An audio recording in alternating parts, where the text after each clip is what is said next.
Brian Lara, James Anderson, Joe Root, Virat Kohli ও বলিউড অভিনেত্রী আনুশকা শর্মা। এ যেন উইম্বলডনে নক্ষত্রের এক মহাসমাবেশ। সোমবার সেন্টার কোর্টে নোভাক জোকোভিচের খেলা দেখতে স্ত্রীকে সঙ্গে নিয়ে এসেছিলেন টেনিসের কিংবদন্তি রজার ফেদেরার। বার্মিংহাম টেস্টে ইংল্যান্ডের বিরুদ্ধে জয়ের পর সেন্টার কোর্টে পৌঁছে গিয়েছিলেন ভারতের ক্রিকেটার ঋষভ পন্ত।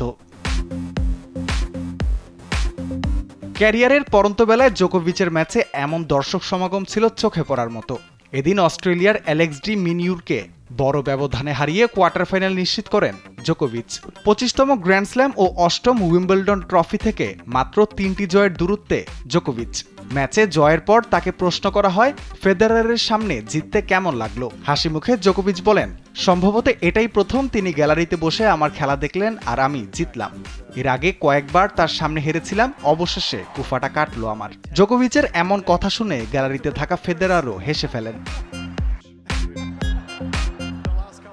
উইম্বলডনের ইতিহাসে এমন মুহূর্ত বিরল, যখন খেলার উত্তেজনা ছাপিয়ে দর্শক সারির তারকারা হয়ে ওঠেন আলোচনার কেন্দ্রবিন্দু। টেনিস কোর্টের স্নিগ্ধ সবুজ গালিচায় যেমন চলছিল চূড়ান্ত প্রতিদ্বন্দ্বিতা, তেমনি গ্যালারিতে একসঙ্গে উপস্থিত ছিলেন ক্রীড়া ও চলচ্চিত্র জগতের বিশিষ্ট ব্যক্তিত্বেরা।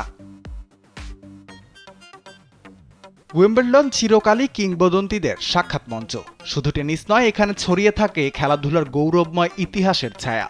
ব্যতিক্রম হয়নি এবারও। রজার ফেদেরারকে গ্যালারিতে পেয়ে জোকোভিচের আবেগঘন মুহূর্ত কিংবা ক্রিকেটের কিংবদন্তিরা, সব মিলিয়ে সেন্টার কোর্ট যেন এক রূপকথায় পরিণত হয়। রাফিউল ইসলাম রাতুল, কালবেলা।